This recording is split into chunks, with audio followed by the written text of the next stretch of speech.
நண்பா இந்த ஒரு வீடியோவில் விக்ரம் சார் ஃபேன்ஸ் எல்லாருமே சியான் 63வது திரைப்படத்தோட அப்டேட்டுக்காக தான் ஈகரா வெயிட் பண்ணிட்டு இருந்தாங்க. தற்போது விக்ரம் சாரோட 63வது திரைப்படத்தோட முக்கியமான அப்டேட் வந்து பாத்தீங்கன்னா வெளியாக இருக்குது.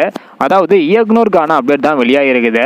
63வது திரைப்படத்தோட இயக்குனர் யார், இதுக்கு முன்னாடி என்னென்ன திரைப்படங்களை இயக்கிருக்காங்க அப்படின்றதான் டீட்டெயிலா வந்து பார்க்க போறோம். அதுக்கு முன்னாடி விக்ரம் சார் ஃபேன்ஸ் யாராவது இருந்தீங்க அப்படின்னா மறக்காம லைக் பண்ணிட்டு உங்களுக்கு பிடித்த திரைப்படம் எது அப்படின்றத மறக்காம கமெண்ட் பண்ணுங்க.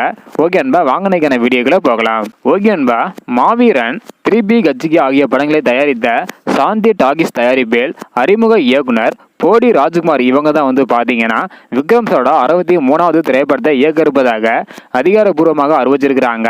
அது மட்டும் இல்லாமல் பல வருடங்கள் கழித்து ஒரு அறிமுக இயக்குனருக்கு விக்ரம் சார் வாய்ப்பு வந்து கொடுத்திருக்கிறாங்க.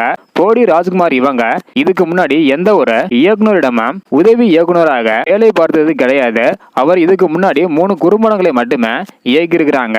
அதில் 2 குறும்படங்கள் விருது வந்து பார்த்தீங்கன்னா வாங்கியிருக்குது. விக்ரம் சாருக்கு ராஜ்குமார் சொன்ன கதை பிடித்து போனதால் அவரை நம்பி இந்த ஒரு பட வாய்ப்பை வந்து பார்த்தீங்கன்னா கொடுத்துருக்காங்க Vikram sir. So finally Chiyaan சாரோட 63வது திரைப்படத்தை போடி ராஜ்குமார் இவங்க தான் இயக்குறாங்க. ஸோ இதை பற்றி உங்களுடைய கருத்து என்ன அப்படின்றத மறக்காம கமெண்ட் பண்ணுங்க. தேங்க்யூ.